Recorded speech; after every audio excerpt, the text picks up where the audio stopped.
I think what we're witnessing is the end of this patriarchal approach, which is hierarchical. And it's also an approach to power, which, as you're saying, research has established that it's not an effective approach to power, but we're still stuck in those old ways of doing it.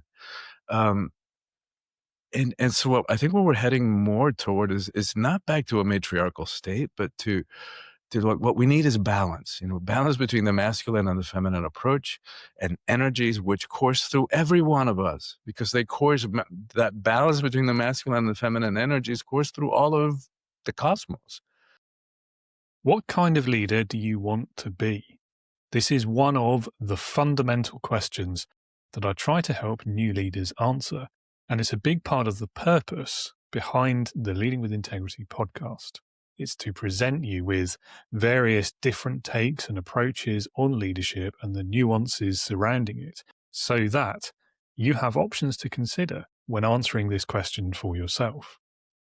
My guest today is Christian de la Huerta, a transformational coach, award-winning author, and TEDx speaker with 30 years of experience guiding people towards more fulfilling relationships, whether personal or professional.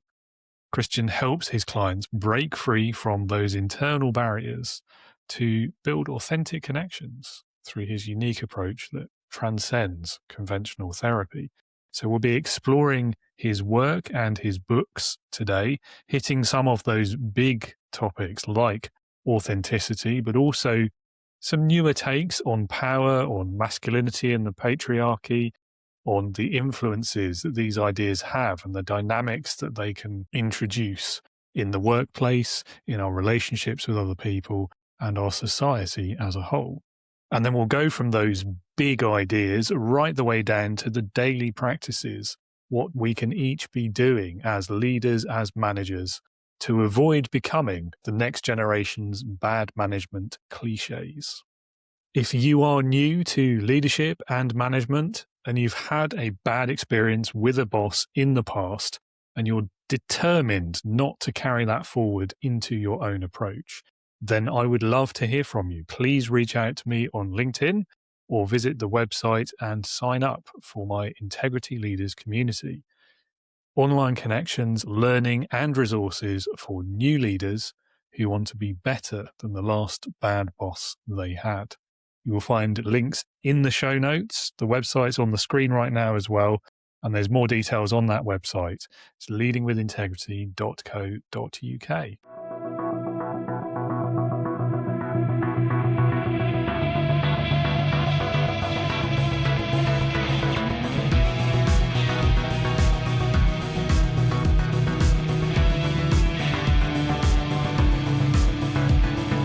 Welcome to the Leading with Integrity podcast. Leadership talk for the modern manager. With your host, David Hatch. Christian, welcome to Leading with Integrity. It's lovely to have you on the show today. Thanks so much for having me. I've been looking forward to the conversation. Likewise. And I'm going to push you in at the deep end, I'm afraid. Tell us a bit about yourself, your career so far, what you do today, why you do it, all of those lovely things. Just a simple question, huh? Yeah, isn't it? I've been in, let's call it the transformation field, both personal transformation and collective transformation. It's been almost 35 years now. I come out of the psychotherapy tradition. My dad was a psychiatrist. My degree's in psychology. And I was on a track to get a PhD up until the time where I experienced breathwork as a healing modality, and I jumped tracks. I never went for the PhD. So I've been doing that for 35 years. It's a combination of life coaching combined with breathwork, which is a really good combination. Because one of the reasons that therapy can fall short, like in the right hands and with clear goals, therapy can be amazing and very effective. And we all know that you can sit on somebody's couch or in somebody's office for years and in some cases decades, and nothing really happens. We're sitting there rehashing the same old crap. the reason for that is that the trauma no longer lives in the head. It's been somaticized. It lives in the body. So no amount of talking about it, talking at it is going to help. Whereas a modality that like breathwork, it bypasses the mind and it goes to the source of the trauma where it lives in the body and it clears it. And so very effective, and it heals at multiple levels. What drives my work is paraphrasing Einstein, that you can't solve a problem from the same level of consciousness in which it was created. When I look at the world and all the problems that we're facing collectively, any single one of which is completely overwhelming, I think about how do we dig ourselves out of this hole that we have collectively dug ourselves into. And the only answer that I come up with is a revolution in consciousness, a leap in consciousness, something that's going to shift the way we see ourselves, the way we see each other and this little planet of ours.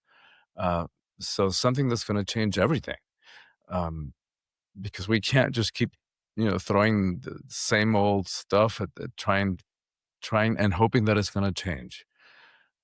So I see my work then as supporting that revolution in consciousness. Yeah, I mean, there's another famous Einstein quote, isn't there, about the nature of insanity and doing the same things over again, expecting different results. So, Yes. yeah. I mean, so that link between the mental and the physical is something that's long fascinated me. I hear quite a bit about it in the context of like stress in the workplace and burnout and things like that, because those are quite often, rightly or wrongly, perceived as like mental concerns, but actually they have real and often serious physical manifestations as well. So it is an interesting field, and breath work as well. So tell us a bit more about that, and specifically for those in the audience who maybe don't know what it is and haven't heard of it before. Like, what is it? How does it work? Yeah, and you're right. We can't separate the physical from the mental and from the spiritual. It's all one thing, and the emotional as well, which is a whole other conversation about how we have suppressed our emotions. But breathwork is a large umbrella term. Like anybody who's been to a yoga class has done breathwork. Right? There's different breathing practices, different techniques that have different purposes. Some are for stress reduction, for relaxation. Some are more have more of a kind of energizing effect, focusing effect. The type of breathwork that I'm talking about is sort of like meditation on steroids. You breathe in a certain way for about an hour and a half, and amazing stuff happens. I've done it all over the world, David, and like when I hear myself talking about it, I still think, this sounds too good to be true. That just from breathing, all that stuff can happen. Because on top of all the healing that happens, and I'm including physical in that, and I can tell you some amazing stories about physical healing. I think it sounds too good to be true. This can't really work just from breathing, but I can't argue with results. It works, and they haven't studied breath work. Like there's so much research on meditation and what's happening in the body. They're now starting to study breath work. But if you think about it, what helps me understand why it is so powerful and why it works, and as far as I'm concerned, like everybody should be doing it. It's so accessible and so simple. And when we think about the fact that in most spiritual traditions in the world, one word can mean breath or it can mean spirit, depending on the context. And maybe this is an interesting way to get started in a conversation on leadership, podcast about leadership, but it works. I just cannot argue with results. No, fair enough. And it is interesting. And so, I mean, one, I guess, very small example that maybe people will have heard of is this idea of box breathing, which again, in the stress context, for example, quite useful in high pressure situations to kind of take that sort of physical step back and just consider for a moment. And then I've also read it's useful for people who are struggling to sleep as well, in terms of like regulating mood and slowly settling themselves down to fall asleep nicely. So Yeah, it is an interesting field. I did meet someone years ago now, I can't remember her name, who was a former free diver who then got into breathwork, which I guess that makes quite a lot of sense, doesn't it? Because you have to be pretty good at managing breathing and oxygen and things if you're going to do something like that. Anyway, that's a tangent. Yeah, and there's the work of Wim Hof, who uses the breath work, or uses the breath as a way to transcend the limitations of the body. It's a different approach, different intention, but again, it works. And you see that man climbing snow-capped mountains in shorts. So there's definitely something about the breath. So let me tell you one story about physical healing that just kind of boggles my mind still. My mentor, the woman that I studied with 35 years ago to learn how to offer this to others, when she started out, she was doing her first session, and it was a one-on-one. You can do this either as a group or you can do it one-on-one with a coach. And there she was going to town breathing, and she heard the facilitator snap her fingers. And for some reason, it triggered a memory she'd forgotten when she was 5. She got into an argument with her daddy, I forget about what, but she got in a huff and she was going to run away from home, and got on her little bike and started pedaling down the sidewalk and hit something and fell over and broke her nose. It was black and blue for like 3 weeks. So at the end of the session, she turned to the woman and she goes, "Wow, how did you know to snap your fingers at that moment? It triggered this memory that I'd forgotten about." And then I connected all these dots about how that experience had impacted my relationship with men throughout my life. And the woman like goes, "I didn't snap my fingers." So what they figured out as they kept on exploring what happened, what she heard was actually, the cracking of the bone, the breaking of the bone. And the next day at 45, so 40 years later, she got up in the morning to brush her teeth and looked in the mirror, and black and blue all over again. Not for the whole 3 weeks, but for like a couple of days while the body corrected itself and healed itself. So how does that happen from breathing? I don't know. But I can tell you that it works. And I've worked with so many people all over the world who, like, I've yet to come across anything that heals past trauma, like emotional, psychological trauma, than this. And on top of that, it affords like incredible unitary experiences of consciousness, like exquisite ecstatic states. I often hear people telling me, "Oh, I got to the same place just using the breath that I did on a sacred plant medicine journey like ayahuasca or mushrooms or anything like that." Wow. I mean, that is a powerful story. A little bit crazy. It does make you wonder, doesn't it? Like, what's I going on? know. Yeah. I know. I thought you were going to tell me the instructor was a ghost or something. Like, maybe she Yeah. was. Who knows? Good example again of what we were saying about like the connection between brain and body, and I guess emotion as well, because that would have been tied up in that situation too. Yeah, all interconnected. And I don't know that our science is there yet that we can explain how. It's all interconnected, but it is. I don't think there's any question about that. And that we're interconnected to each other too. That's another one that sounds like woo-woo spiritual teachings, but I don't know if you saw the documentary by Tom Shadyac. It's called I Am. And it's really fascinating, the stuff that they come up with, the kind of stuff we're talking about. But in one particular experiment, they have him sitting at a table, and across from him, there's a bowl of yogurt with electrodes connected to this little thing that measures electrical activity, and there's no physical connection between him and the bowl of yogurt. And then, knowing perfectly well that he just went through a bad divorce, that they'll ask him, how's your marriage going?" And the yogurt has an emotional response, or has some kind of a response. Um, "When have you met with your attorney lately?" And again, the yogurt has a response.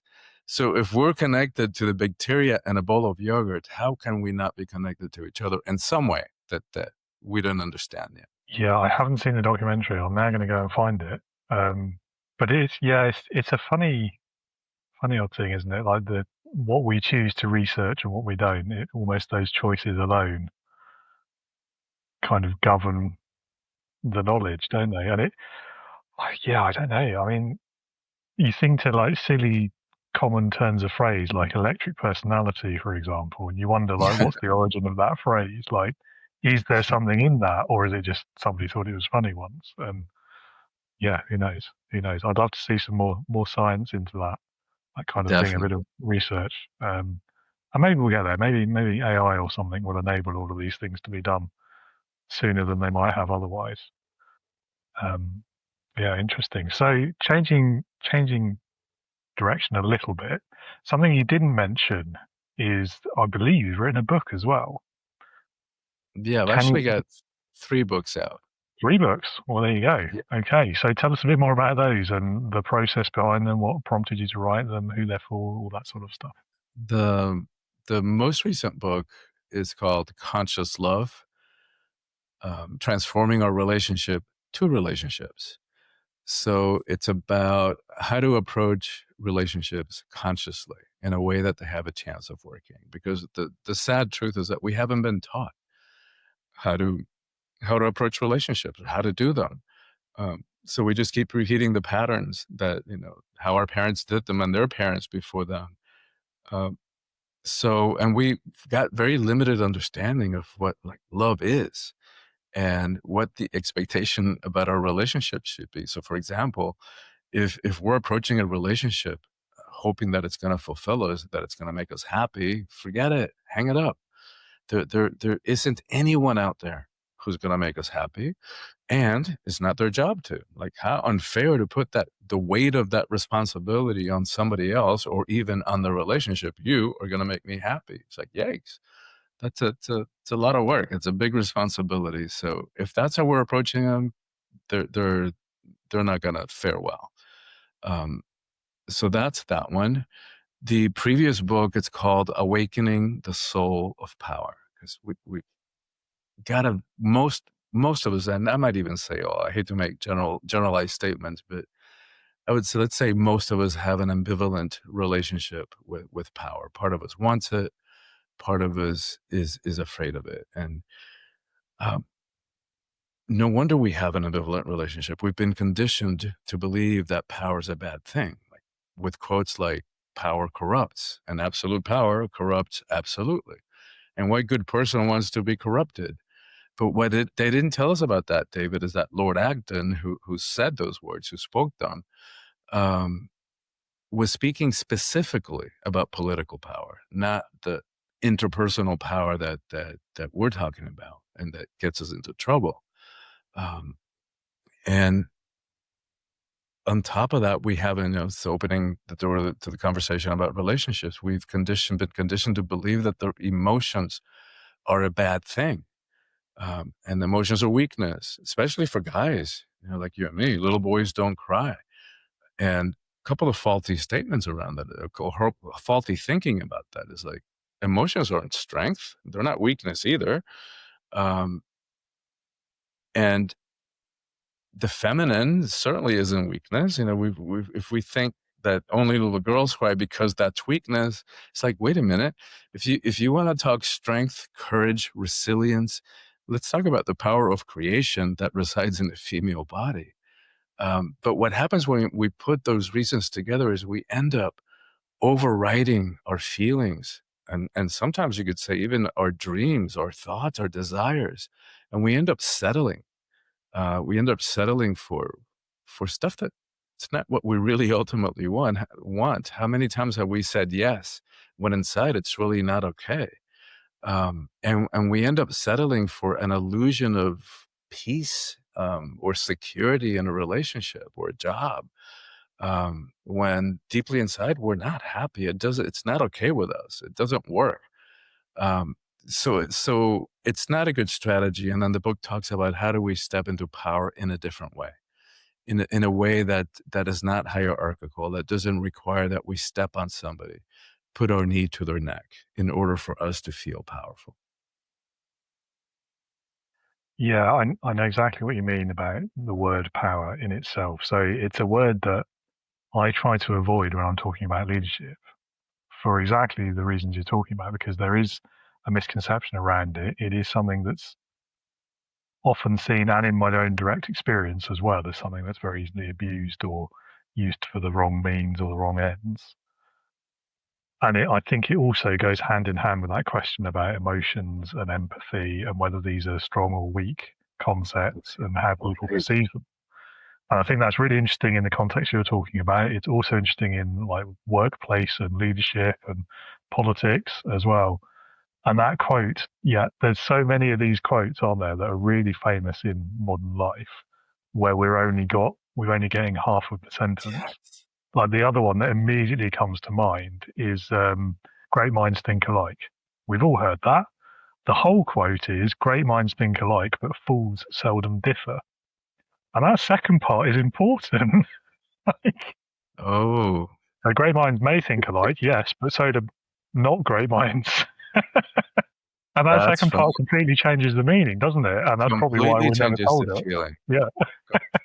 That's amazing. Well, if you look at the etymology of power, it's like it comes from, like, in Spanish is poder, or in French pouvoir, which means just to be able to. So that's all it means, right? It's capacity, is the ability to do, is to be able to do something.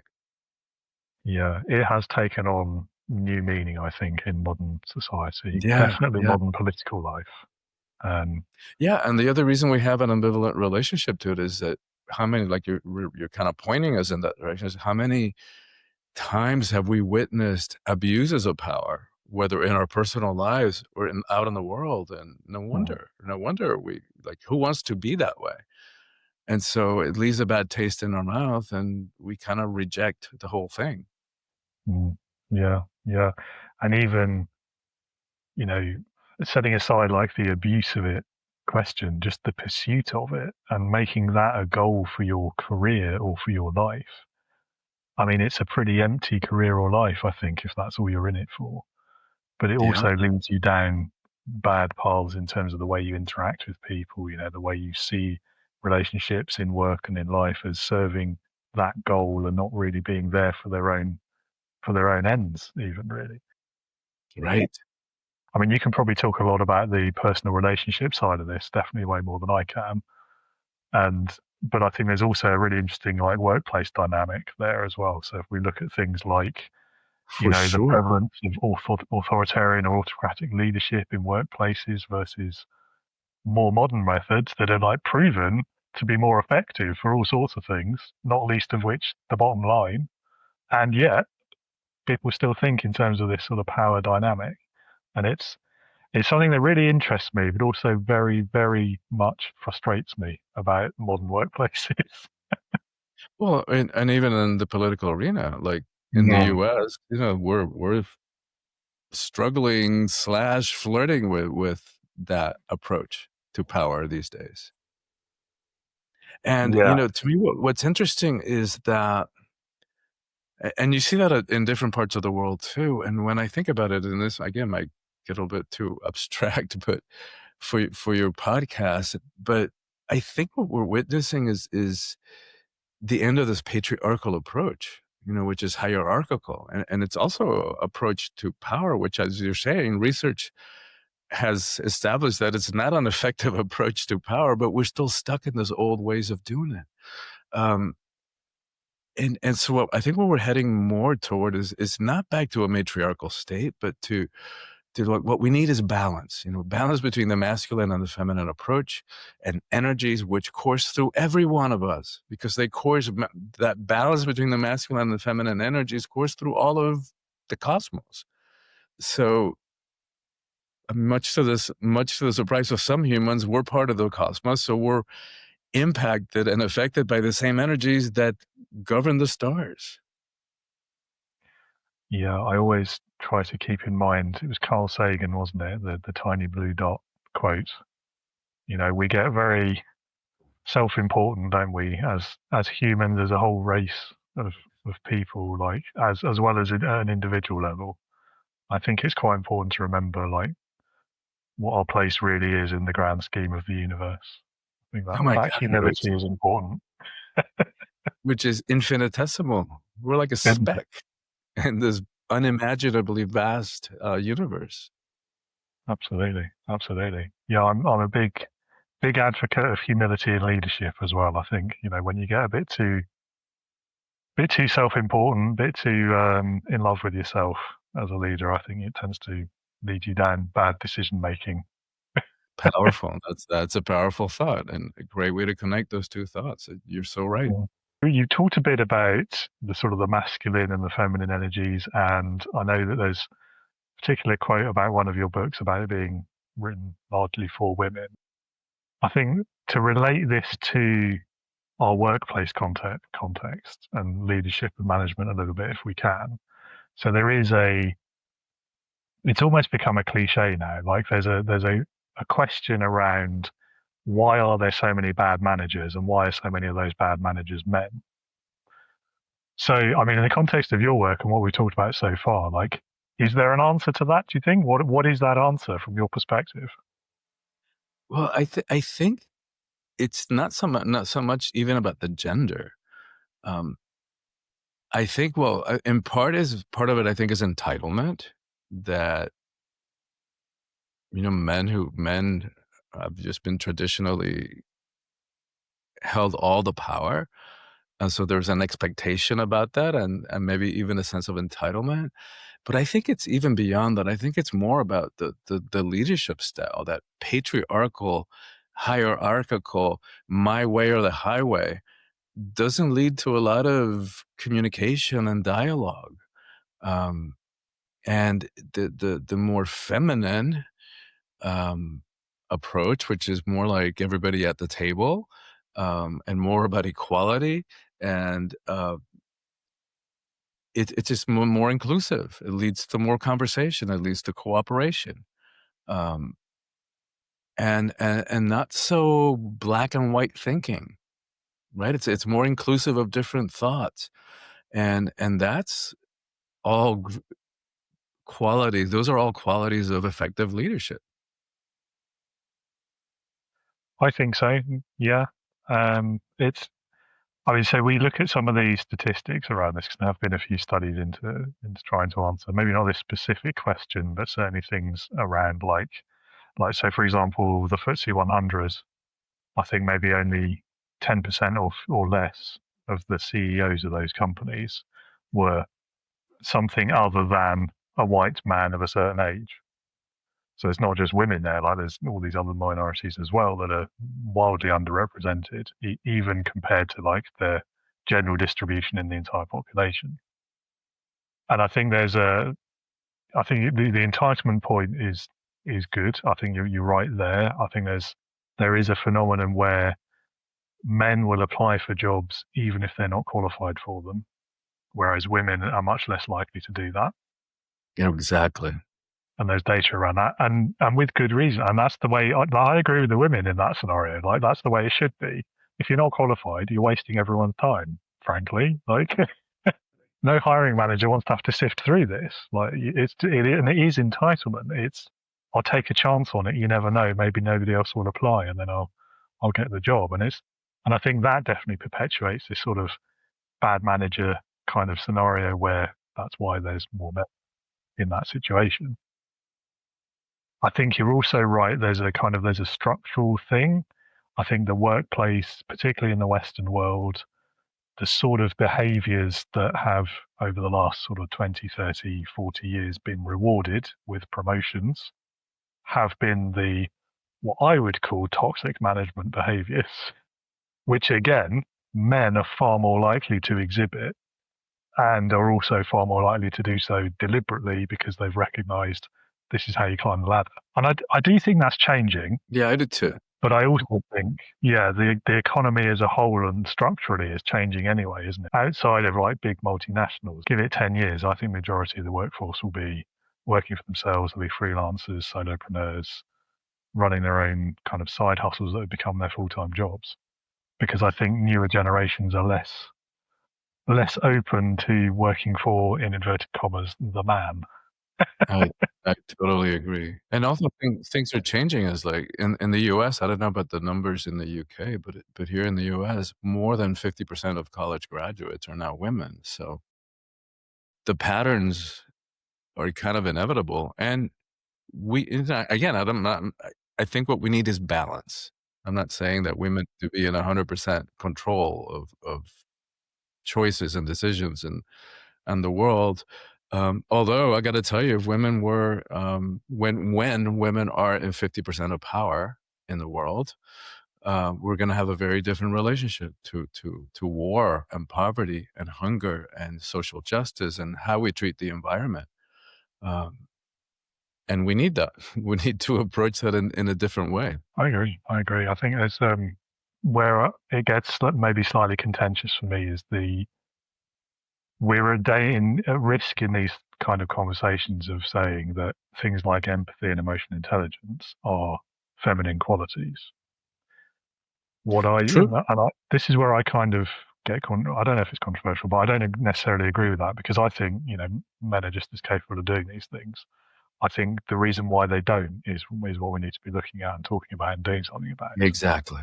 It's because of that conditioning that we were talking about a while back. It's because, we have conditioned ourselves and trained ourselves. Little boys don't cry. It starts all the way back. Yeah, it's social expectation. Yeah, the emotions are weakness. It's like, wait a minute.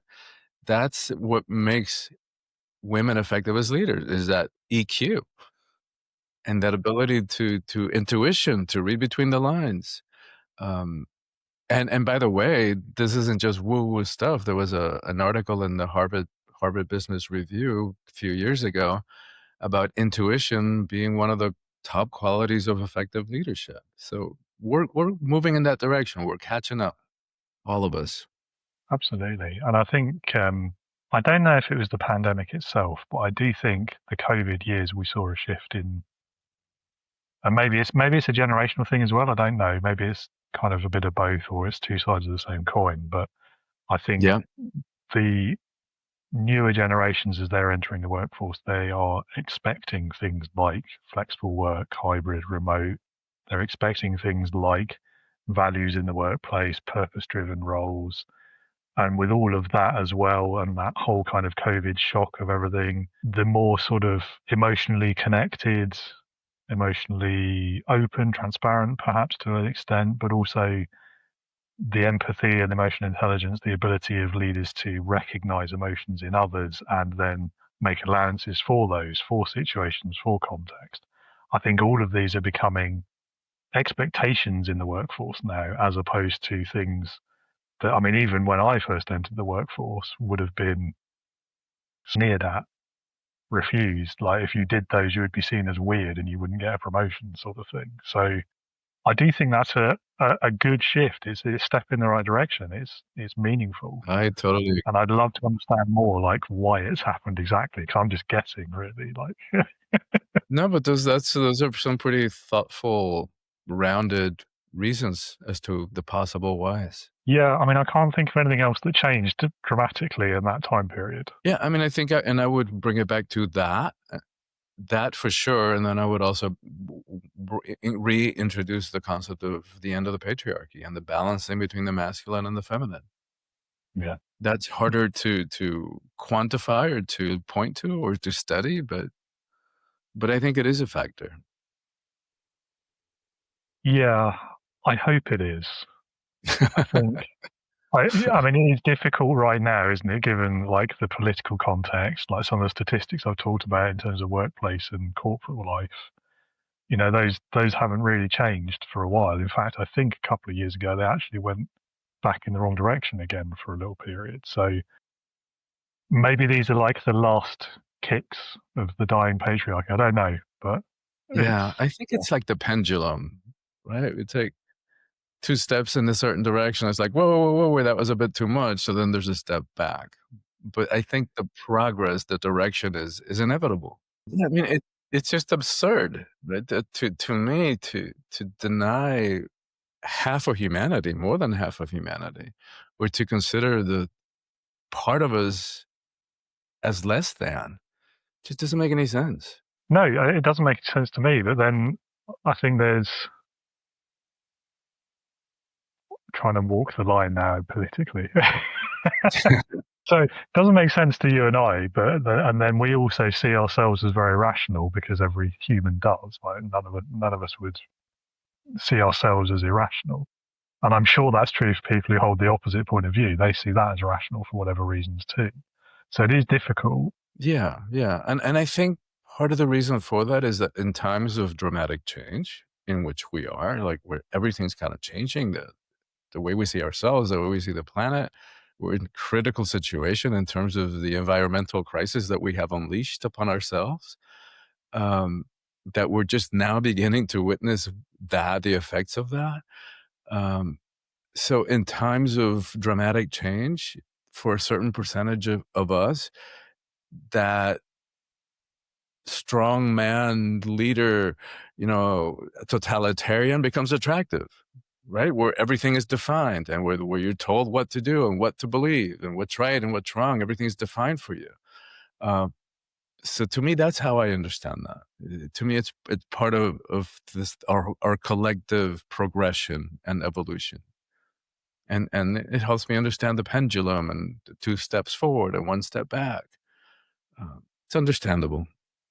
Yeah, yeah, that's interesting. Yeah, I mean, if you look at it in the economic context as well, I mean, historically, there's quite a few examples on there, mentioning no names, but some pretty horrific examples actually of during really bad economic times when that sort of strongman persona came to the fore. Yeah. Yeah, interesting. So let's not go down the dark, vicious circle of talking about past dictators. As much as I enjoy studying history, that's just too depressing. So, what do you think leaders who are men in workplaces today should be doing to A, kind of help solve this problem, but B, make sure they themselves don't become one of these bad manager cliches? I mean, it's to me, it's what we're talking about. Is go inside, go within, develop your emotional intelligence, right? Make yourself a more complete human being, which is going to make you a much more effective leader. To me, it's as simple as that. Easy to say, not necessarily easy to do, because the inner journey requires courage. It does. And requires the willingness to do work and to face ourselves and to ask hard questions of ourselves. Yeah. And, Yeah. and hence, it's a really heroic effort. I was going to say, yeah, it takes a bit of courage, that, and a bit of being honest with yourself as well, which again, I think as humans, we're not always the best at that. Yeah, it's to me, in the Power book, I have, even though we said we were talking about how it's for everybody. I think everybody struggles with issues of power, but it's particularly dedicated to the women because of what we were talking about, the imbalance between the masculine and the feminine. But I do have a chapter on kind of re-envisioning traditional roles that men have fulfilled. So, for example, the provider, which is one of the ways in which men identify. But that's having to be rethought because in the U.S., again, I don't have numbers for the U.K., but at 20, I think it's 25 to 30%, in traditional heterosexual households, the women are like in 25 to 30% of those households, the women are out earning the men. So it's forcing men to, I think that's why so many of the men are in crisis, because if it's an identity thing, if I'm not the provider, who am I? And what is my purpose?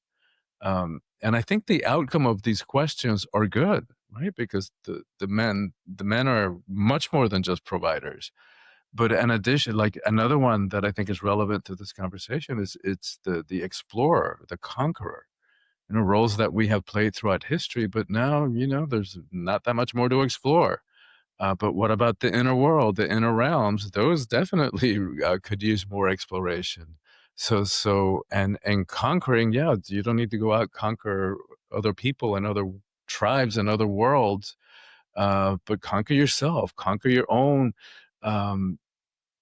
weaknesses inside of you, your own ways in which we sabotage ourselves. Explore that. Why do we do the things we do? And that is a heroic journey. Yeah, so I don't mind admitting. So I'm in that situation to an extent. So my wife is the major breadwinner of this household, and that I wouldn't say it was an easy or difficult transition for me. Like, to an extent, I didn't really notice it because it happened during the pandemic, and we were both here anyway, and it's kind of snuck in. But I found something really helpful for that. I mean, on the few occasions it bothers me, it's a reframe. It's not about who's the provider or the major provider. It's about what did each of us contribute? How are we contributing? Exactly. Seeing yourselves as contributors towards an equal or a partnership or however you want to define it. I don't know. For me, that works. I also quite like not having to have the stress of going out and doing all those other things. Like, it's quite nice. Exactly. No, that's great. That's a beautiful way to frame it. But there's so many other things that we can provide. Provide a safe environment at home. And I don't mean safe physically only, it's like safe psychologically. Provide be the rock in which your family, your kids, your spouse can feel safe enough to grow and to blossom and to thrive and to be able to explore aspects of themselves that they may not be able to otherwise. That's invaluable. Yeah, and not to say either that that's all Mrs. Hatch contributes is the money. Like, there's much more that she does as well. So, I think maybe this part is part of this trap that, removing the gender from it, I think we all quite often fall into of just viewing ourselves through that one single lens and letting that define our entire identity, whatever that be. That is the truth. And I mean, and it's, you would think that we would have learned that by now, right? That there is no amount of money, no amount of possessions, that's going to make us happy or give us a sense of fulfillment. Like, how much more evidence do we need? How many, wealthy celebrities, political leaders do we need to look at and to witness to realize that it's not going to make us happy? That definition of worldly success is not going to fulfill us. There's no amount of money that's going to make us happy or give us a sense of who we are or give us inner peace and the ability to sleep at home, to sleep well peacefully and to look at ourselves in the mirror. So I agree. However, I would also say, and perhaps this is because just like the structure of modern society, there is a threshold of money that you do need before you can do any of those other things, right? Like, if you're always in survival mode. So money doesn't make you happy, but yeah. Without a doubt. Yeah. Without a doubt. And I think that is really like the shame of modern society in other ways. Yeah, without a doubt. Like there's a huge difference between having nothing and being able to feel safe and secure and be able to explore your potential.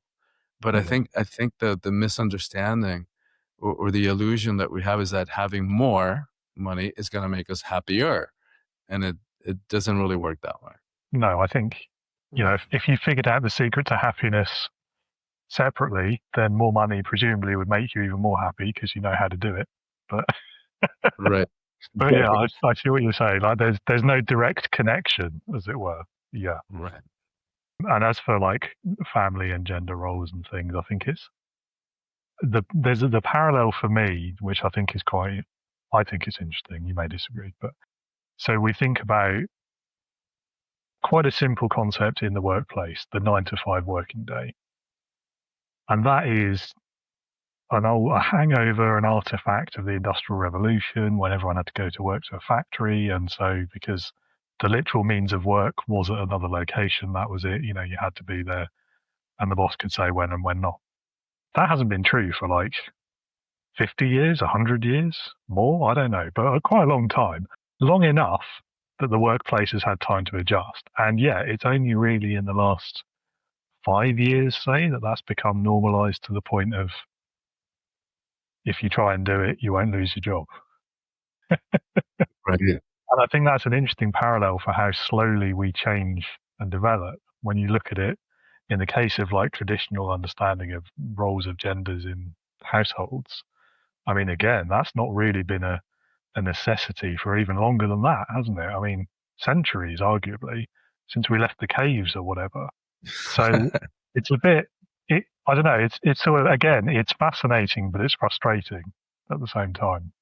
Yeah, it's both, for sure. So I could carry on with this for another hour, but I think we should talk about leadership a bit more specifically, because that's probably why most people are here. So from your career so far, if you had to pick like the top lesson, the biggest thing you've learned about leadership, what would it be? That's a good question. Well, I think the power conversation applies, like realizing that there's different kinds of power, and that there's a way to express our power in a way that doesn't require that we put anybody else down or step on them. That approach about power with rather than power over, I think that was very enlightening. I would say too that leading by example rather than and walking our talk, right? So having that integrity or having that sense of congruence, that there's a match between what we say and how we feel, what our values are, what our beliefs are inside. I mean, maybe those are the qualities that I admire in leaders. And humility, that's another one. That humility is like, for me, when I look at a teacher or a leader, um, that's one of the things that I look for is humility. Yeah, it's interesting. We've talked a lot about kind of preconceptions and misconceptions today. And for me, that humility piece speaks to one of the biggest myths of leaders that we all tell ourselves when we do it for the first time about, my role in this situation is knowing all the things, having all the answers, making all the decisions, etc. And it's just, once you've done it for a little while, you realize, hopefully, not everyone does, sadly, but you tend to realize those are myths. Those are frankly stupid. Like, of course, you're one person. Of course, you can't have all the answers and make all the decisions perfectly and know everything. Like, you're a person, you're not a god. So, get rid of that. Apply a bit of humility. And leading by example, one of my favorite things to do as a leader. Like, that is my favorite bit of leadership theory. In fact, it's kind of the origin of leading with integrity. That's what it was really about at the start. Having encountered too many leaders, one in particular who shall remain nameless, who very much did the opposite of that. It was kind of the do as I say, not as I do sort of mentality. Yeah. And yeah. once you encounter that a few times in your career, again, you realize pretty quickly it's not just ineffective, it's damaging to the people that person is leading. So yeah, there we go. But a really good answer.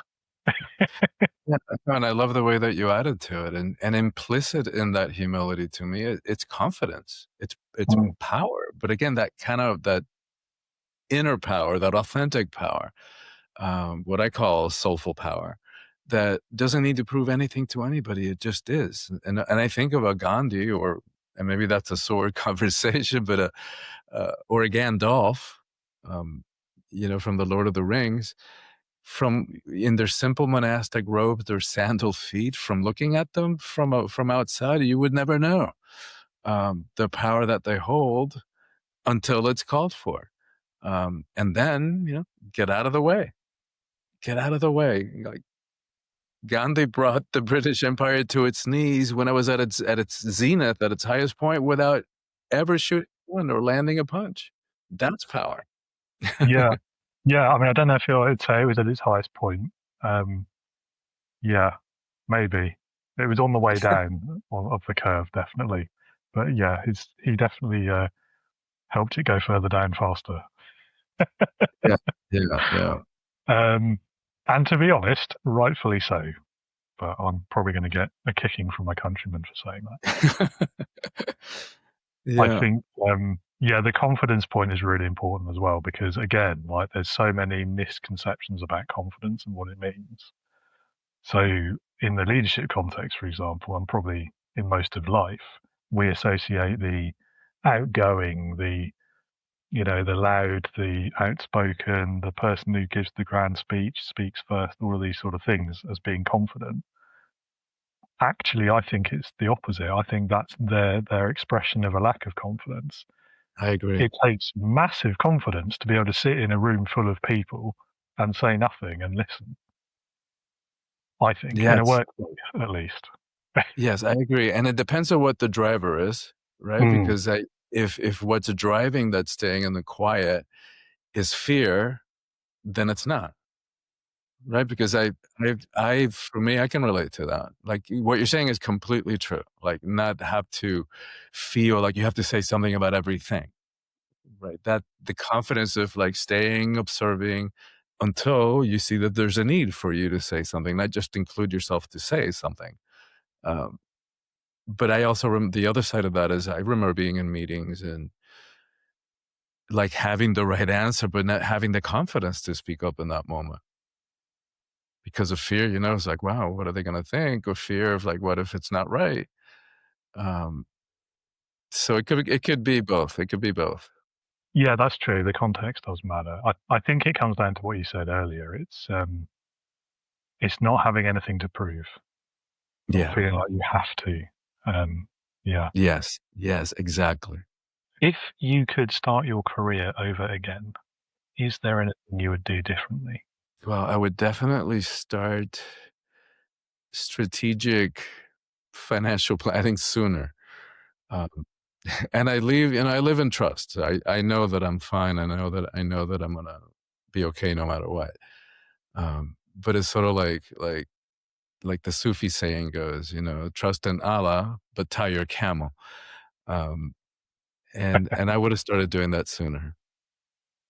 Yeah. Yeah, I think that's a good life lesson for everyone. I think everyone probably would say that, regardless of their stage of life. Except maybe in their 20s when they're too young to understand. Yeah. Exactly, exactly. Like Well, they at least I say, was. youth is wasted on the young. Like if I could only know then what I know now. That's life, isn't it? Yeah, yeah. Awesome. Right. So my favourite question is the one I always save for last. Because I really enjoy the answers to these. We've had some weird and wonderful ones and some like really genuinely thoughtful and meaningful ones to this question. So, feel free to take it in either direction. It's up to you. But it's leadership heroes. Leadership heroes. So if you had to pick one person, but they could be literally anyone you can think of, they could be alive or dead, past or present, real or even fictitious, if you like, but someone who, in your opinion, would perfectly embody leadership, who would that person be for you and why? Well, maybe to redeem myself with the UK audience, I would say King Arthur. Um, and because of that whole concept of the round table, and the fact that his worth came not from conquering or destroying or killing. It came from his innate qualities and his innate worth that allowed him to pull the sword out of the stone. And because his approach to power was not hierarchical again. It was like having everybody at the table. And having the wisdom to listen to advice from others, whether it was Merlin or the other knights at the table. And again, that inclusiveness. I think those are all incredibly powerful leadership qualities. Yeah, I agree. He's an interesting sort of semi-historical, semi-mythical figure. Right. And so like there's places that you can visit in the UK. One in particular I've been to down in Cornwall, which is right in the southwest bottom part of the UK, which is, allegedly the castle where he was born. There's not much of it left. It's like a few rocks and a bridge and like a few knee-high outlines of buildings that used to be there. But at the same time, wizards and dragons, and that can't be true, can it? So I don't know. He's an interesting figure. I love the round table concept as well. I'm totally with you there. The other big part of his myth, though, is when he dies, he's not really gone. He will return in England's hour of greatest need, I think, or something like that. And then you're like, well, when was that? When is that? How much worse does it have to get? Like, we've had 2 world wars, like the fall of empire. We've had pandemics, and Yeah. makes you worry Yeah. a little bit about the future. That. Yeah. Yeah. Well, I think that comes with the Yeah, mythifying of great yeah, leaders. I'm being a bit facetious, but yeah, he Yeah. is a Yeah. very compelling character, though, whether he's real or Yeah, he not. is. It's I don't know I don't know where you draw the line between what's true and what's myth, but it's certainly something to admire and aspire Yeah, to. yeah. I think he probably did exist, and I think he was maybe a senior knight or a king of a very small kingdom somewhere in some part of England that's been lost to history. As for the rest of it and Merlin and all of that, I don't think that's true. Merlin might have been just one of his advisors or something, or Yeah. a scientist, right? Like, Yes. would have appeared as magic. But what a great story. We're still talking about it and portraying it in film and novels. They're still doing that. Yeah. Or maybe they were con artists. Maybe the sword was never really stuck. Like, who can Yeah. tell? Yeah. Who can tell? Yeah. Fun to think about, though. Yeah. And I think you get bonus points as well. I don't think anyone's chosen King Arthur before. So well done. Oh, really? That's interesting. I'm surprised. And what about you? What would you say? Ooh, it's a good question. So because I get to ask the question so often, I have a selection. I do think Captain Picard from Star Trek is quite a good one. Oh, that's a good one. That's a good one for sure. I sort of like Winston Churchill, but then there's also slightly problematic parts of his history as well. And I think I veer away from historical figures just because Yeah. we've no way of knowing what the truth was about them because they're too long ago. And the further back you go, Yeah. the worse that gets.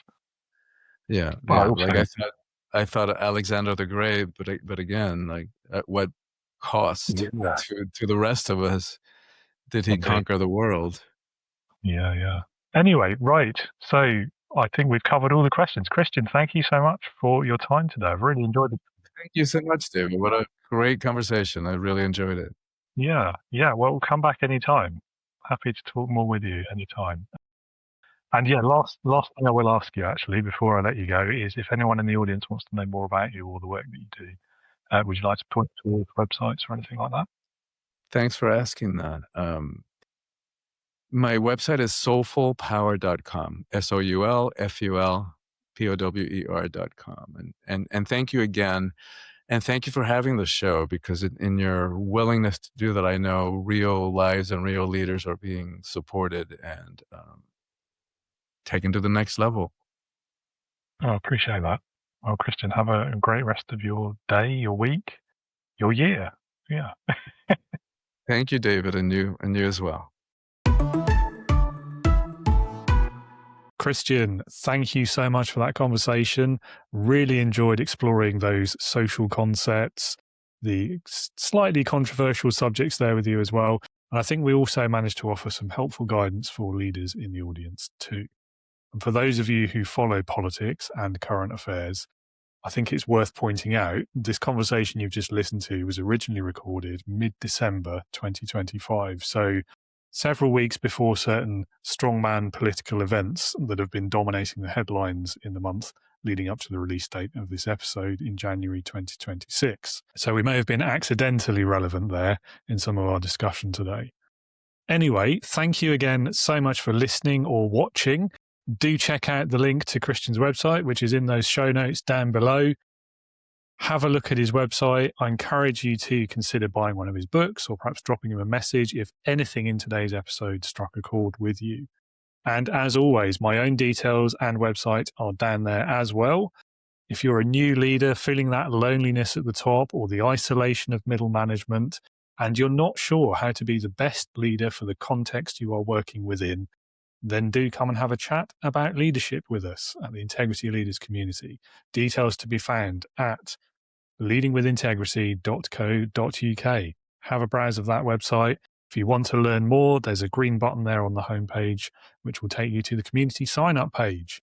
And if you have any questions, queries, worries, or you want more information before you join, as I mentioned at the beginning, my LinkedIn profile is down there as well. So drop me a DM anytime and let's chat leadership.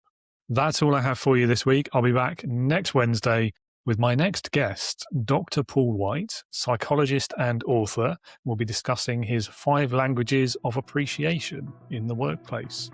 Hope you'll be back with us then. And in the meantime, be a leader, not a boss.